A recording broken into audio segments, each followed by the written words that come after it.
So here we are, the infamous Project Nasty. We're in the process of reassembling it one last time, which is, wow, that even made me a little bit emotional. I've had this car for 17 years, so to say goodbye to it eventually is going to be difficult. But, you know, all good things come to an end and on to the next thing. But we're going to give a bit of a walk around on the car, which is going to be difficult because there's so many details over so many years. I think the majority of this build process, you know, has been never ending, always evolving for 12 plus years or so. But we'll just kind of go around and talk about what I can remember. Obviously I'm going to forget a ton because this is the devil's in the details. Like, I bought this car as a DE car, you know, as a stock Carrera, more or less, with a few small upgrades.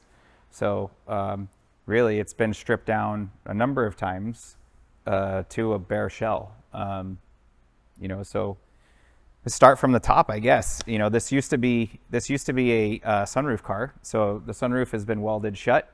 And for the longest time, as you've seen in the videos with Matt Farah, it burned his head a little bit in a warm day.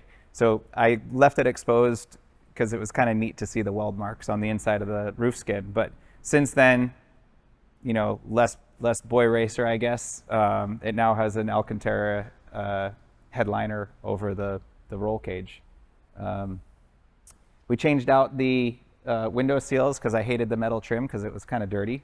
So the window seals are from a 993 without the trim. We parked the wipers on the passenger side, so I sit rather low in the car because we cut out the seat mounts and lowered the seat. They tended to look right into the wipers, so they're parked on the opposite side. And for the very small amounts of rain that we get here in Southern California, it does just fine for us. Actually, for the longest time, I didn't even put wipers on the car. It's a heated windshield because there's no heat in the car anymore, so it's got the electrical elements in there, just like a rear defrost. These are original roof deflectors here in the rain gutter, which, believe it or not, really cuts down on cabin noise at higher speeds, because obviously without air conditioning you have to have the windows open to stay cool.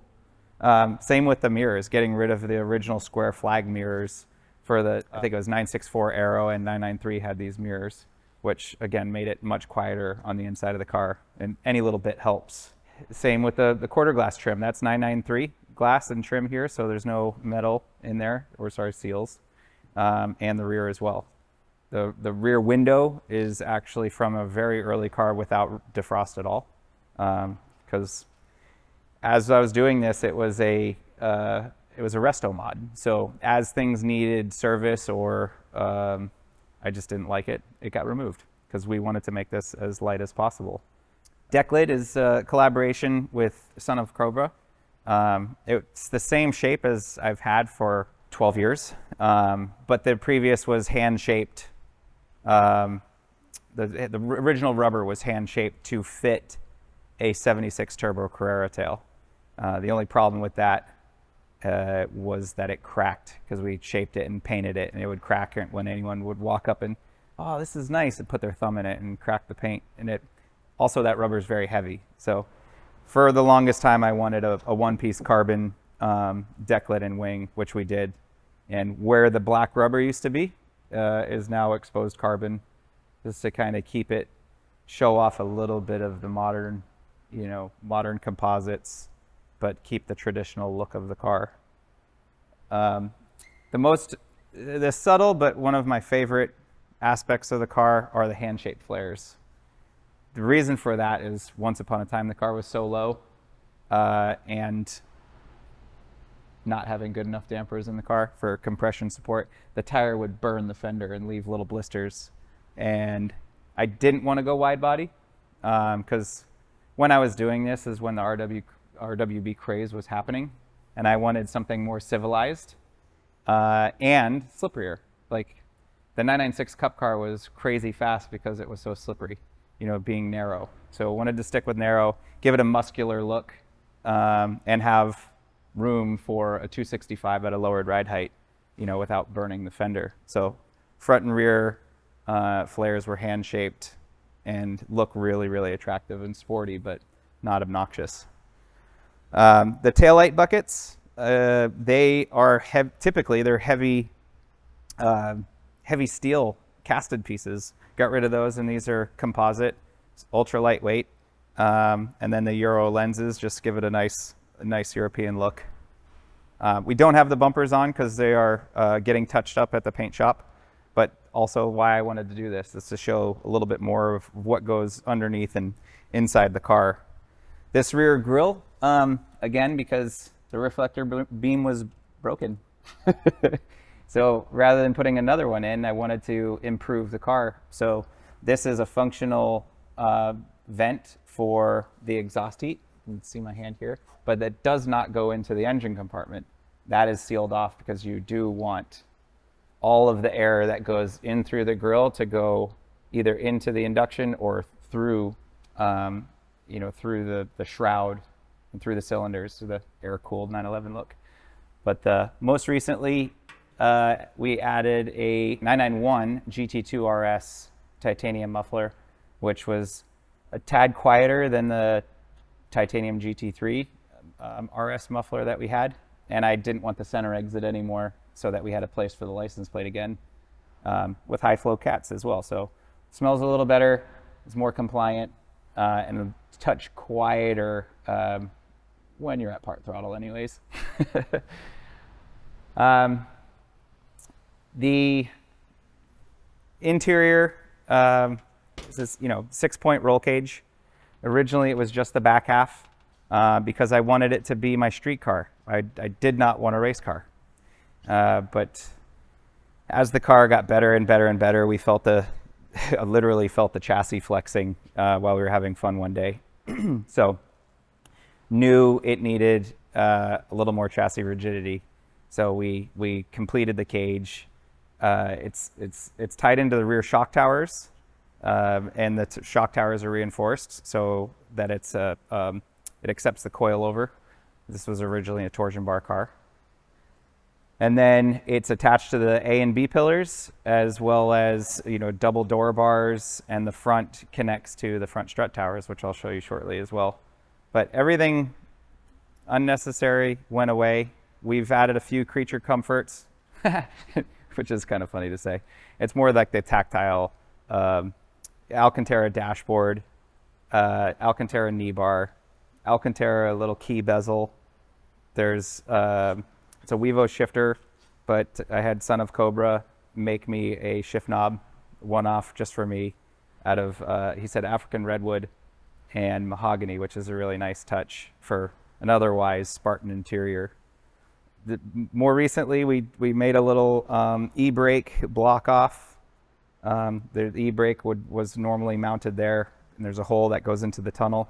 So we blocked it off, but made it a little box. It wrapped in Alcantara with a light padding on the base, so you can throw a cell phone or your keys or wallet, whatever you want, that are annoying you in your pockets while you drive in these race buckets. The rear has been thinned out, shaved, not completely, just lightly, and then little rear seat bucket inserts are Alcantara, and the rear bulkhead is Alcantara, as like I said, that a headliner as well. We have a few other touches, a few other pieces like door entry pads and new leather door cards and Alcantara door tops, door pulls, all that stuff. But there's no more tint anymore. It used to be tinted just to keep things a little bit cooler for me, but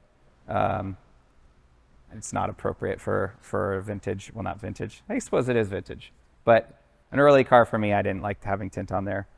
The rockers are composite.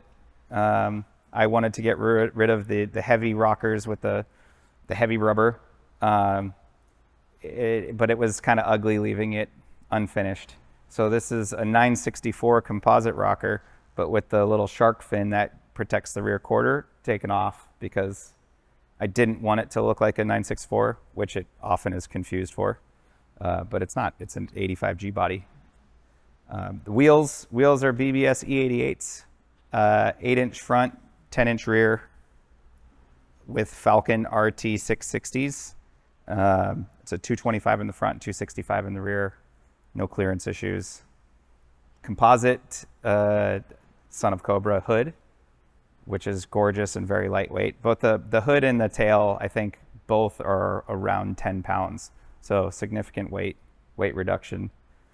The headlights came from a 964, but then the lenses are from a 356.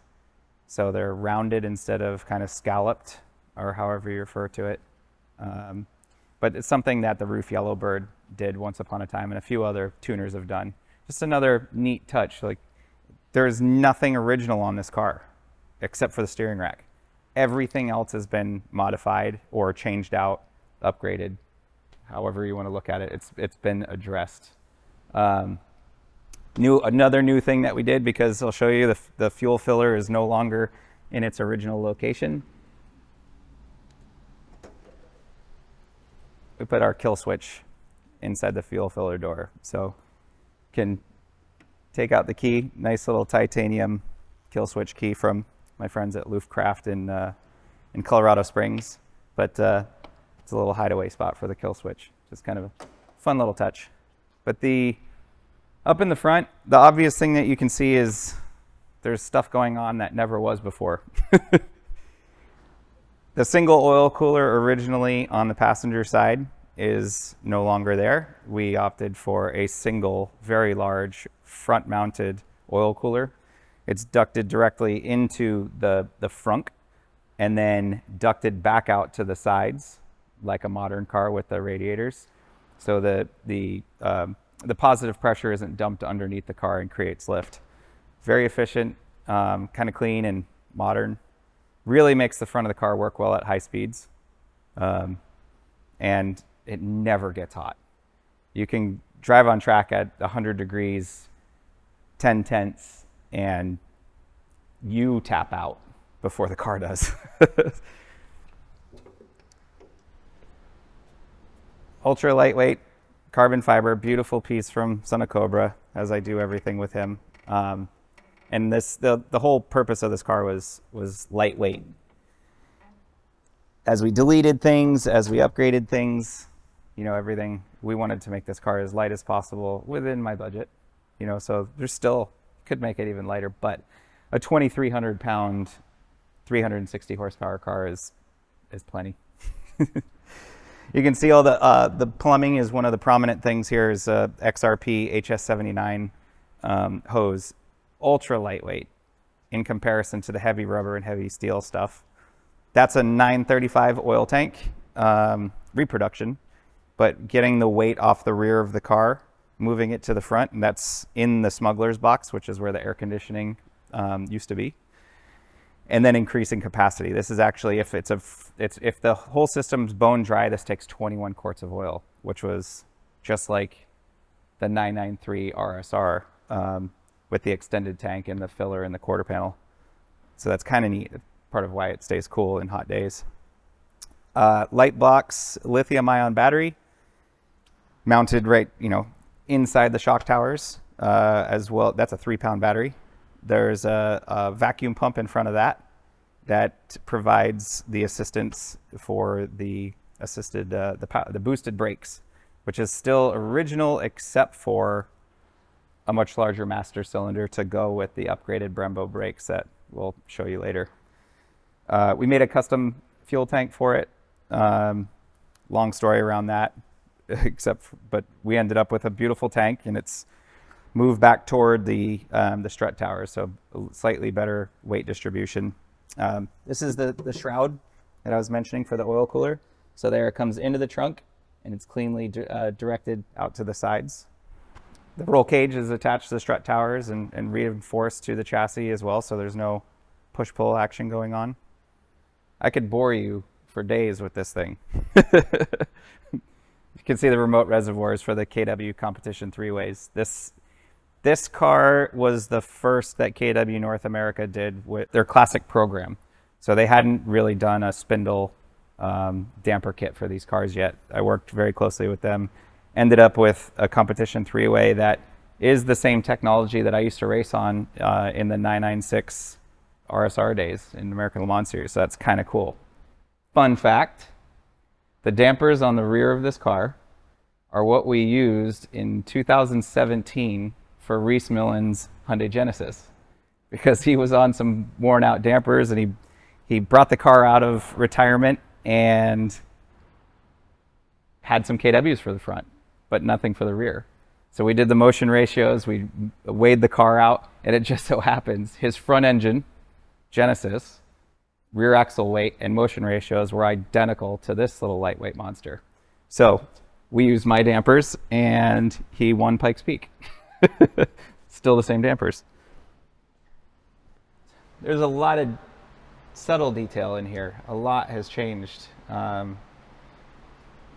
We shaved the dashboard, you know, to get rid of the air vents and speakers and the stereo and the heater controls, air conditioning controls, all of that. Shaved off the dash cap, and that was wrapped in Alcantara. You see 4 gauges. Usually there's 5. I didn't want the clock anymore. Unnecessary. More weight. Recently put in a knee bar. This was the roll cage is integrated behind here, but we put a pad there and wrapped it in Alcantara, which is really nice. Custom floorboards that are windowed out nicely, so that again, weight, and you know, it still serves a purpose. Passenger can have a footrest, and these upgraded pedals are adjusted very nicely for heel toe, and a nice little dead pedal. In front of it is another block off panel, and you see the little clamps. That's for an element fire extinguisher, because you should. Another obvious piece is my little line lock, because it is street drivable, you know, so there needs to be a few things here and there, but this actually we use as an e-brake. So you apply brake pressure, close the valve, it locks the rear brakes, and you're good to go. And that's it. The roll cage, as mentioned, it's welded to the chassis up here, along the A pillar in 2 places, along the B pillar, a really long stitch right up there. It's about as nice as they get. It's really tidy. We'll have some door entry pads when we're finished, which are wrapped in Alcantara. So, you know, you've got some side impact protection, and you've got rigidity. It's a legal roll cage for competition, although I don't think anyone would ever really use this for competition, because it would outclass anything that this would be legal for. Entirely too many modifications. But the seat mounts, you can see, look original, but they are down about, I think, an inch or an inch and a half, because I don't know, because I'm obsessed with weight and where the weight is. So I actually look like a 12-year-old when I'm driving this, because all you see is my head. As I mentioned before, the flares were a really, really beautiful touch on this car, but just recently too, when we repainted it, you used to be able to see a little horseshoe shape here of the torsion bar access panel was still there. This time around, we chose to weld it shut because, well, it had no purpose anymore, because it's a coilover car, and it has 935 rear spring plates. It has 935 front A-arms and subframes, which we'll get up in the air and show you all those fun details. But cleaned up the quarter, and it's a little more finished. This is a team favorite car to push around the shop, because it doesn't take 3 people. It's just a 1-person job. Ultra lightweight. Can even push it uphill pretty easily.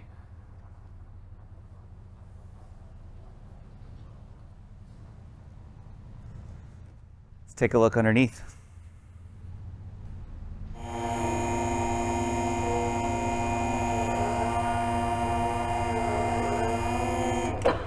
I mentioned earlier parking the wipers on the passenger side for the low eye level now, but also at the same time of welding the torsion bar access holes on the quarter panels closed, we also welded the windshield washer squirters closed too, because, well, they haven't been functioning probably in 17 years, so just a nice clean look, and freshened up as much trim and pieces like this non-functional air inlet.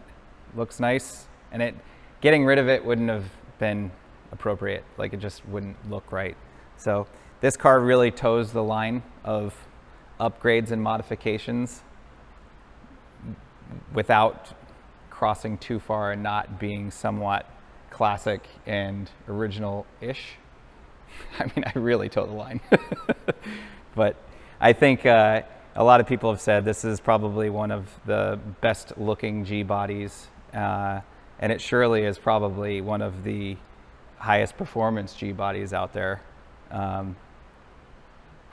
guess we'll never know unless there's a shootout of some sort, but not likely, not likely.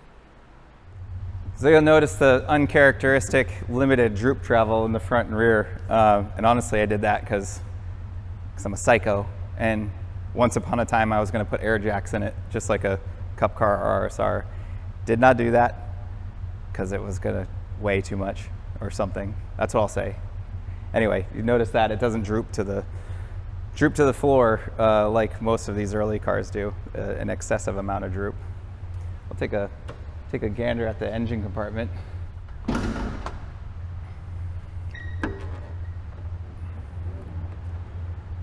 Really beautiful detail of the collab Son of Cobra rear deck lid. Left the gloss clear on the framework, but then satin clear on the stuff that didn't need to be finished. It's hard to call this the heart and soul, but an engine is the heart and soul. Because there's so many other details. But this engine has had a few different iterations, but now it's fresh from Cornelius Goritz of Goritz Six Fix in collaboration with Jeff Gamroth at Rothsport.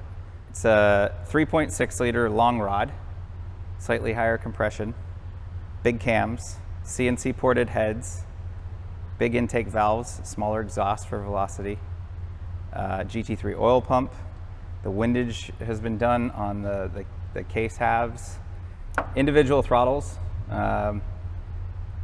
GT3 manifold, still with the resonance flap. This one is not coil on plug, just because it was more expensive at the time, and really wasn't a huge benefit to it except for cleanliness. So we opted out. The result is 360 horsepower at 8,000 RPMs and 285 foot-pounds of torque. Don't know when that comes on, but this thing is hysterical to drive with the weight and power and torque. You can short shift this thing all around the racetrack, and it just goes. That's actually, I let Jeff Zwart drive it on track one time, and that was what he said. He's like, it probably looked like I was pussyfooting the car around because I was short shifting it. You do not need to rev this car out, as much fun as it is.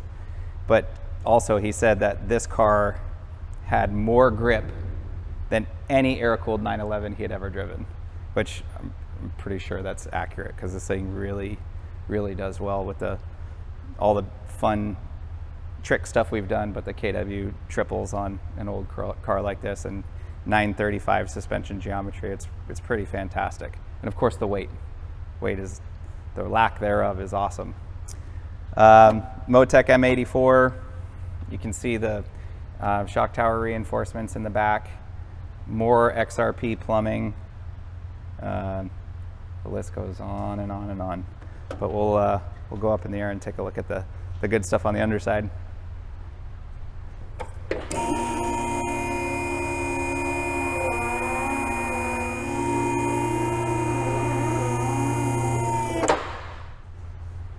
Always the best part. We always hide the good stuff. It's unfortunate that you don't really get to see the underside. That's where the magic happens. You can see the remote reservoirs here, wrapped in a little gold foil for any amount of heat that might come from the catalyst there. Beautiful HJS cats. Long tube headers, ceramic coated. GT2 muffler, as we've already pointed out. The engine's broken in, but it was just recently done a few months ago. So I don't know, probably 150 miles on it now. Transmission is fresh from Bill Rader. He's a very good friend. We've been working together for decades now. Recently just did a refresh and rebuilt the diff, put in a different fifth gear that I wanted to be just a little bit taller for freeway cruising, because the close ratio gears are wonderful. Fifth was fantastic, but honestly, wanted it a little quieter at cruising speed on the freeway. So all fresh. 915, I don't know if I mentioned that. It's a 915 gearbox, so ultra lightweight. It's set up for cooling, although I never did it. I never really had the need for it. Recently put in an oil filter console. Previously I had an XRP one that required a shop like me to service it. So now it takes a regular 993 oil filter. Spherical bearings in the trailing arms, semi-solid bushings in the transmission and engine, G50 axles, more of the XRP plumbing, the KW competition 3-ways. Sway bar is not in because we're not done. Reverse lights are not wired yet. That's happening this week. Lots of real goodies. It's a lot of beautiful stuff under here. 935 spring plates, has RSR style sway bars. Front here, the trays are off at powder coating, but allows us to see more XRP pre-filter, fuel pump. The 935 subframe and lower control arms actually reduce the weight, I think 30 pounds, maybe 35 pounds from original, with the steel arms, the torsion bars, big chunky subframe. Now it's all billet and beautiful and very effective. See the KW competition 3-ways, the bump steer kit, the RSR bars are in, drop links are not in. You can see the fuel cell no longer hangs below the car and creates more turbulence, and it gave us the ability to run a flat bottom here at the front of the car to reduce the lift at speed. You can see the splitter floor with those little vortex generators kind of meeting up with the oil cooler outlet on both sides. So we keep the air very clean and laminar up here as best as possible. We do have fender liners that are not installed that we made out of carbon Kevlar. That again, you're adding positive pressure from the oil cooler. So you want to try to keep that as contained and as laminar as possible. So front works really, really well, like I said. It's a trailing arm rear, so there's only so much we can do with the geometry, and could improve the aero a little bit further, but it's a great car. You drive it with the right foot. From the backside, you can see the big Brembo kit that actually was a lot of fun. I worked directly with Brembo on this kit, and it has a lot of rear bias. So this car is very easy to back into corners and get immediately back to throttle. It's part of why it's so quick on track and such a hoot to drive. This is all handmade aluminum, all the shrouds, just because it was one-off and it was never going to be any more than that. So splitter floor, splitters that paint with the bumper. There's the aluminum outlets, the aluminum shroud, screens to protect that giant oil cooler that looks like a radiator or a front mount intercooler. It's kind of crazy, but it works really well. And the weight distribution on this car is phenomenal. I'm trying to remember exactly what it was. I did the math a long time ago, but it was no longer 65-35. I believe it was 58% rear. So pretty significantly more balanced than a typical 911. This time around, when we refreshed the body, I really wanted to put some attention to the inner fender wells. So they were retextured and resprayed, so it looks fantastic. This is the 935 spring plates I mentioned. The Brembo brake kit also mentioned. You can see some of the more of the XRP oil feed there with the KW competition 3-way. This is the oil tank breather, as well as the crankcase breather. Both are vented to this tank that can be drained, but then it pulls back into the intake, so you don't smell oil vapor, which really got old for me. I guess I'm old.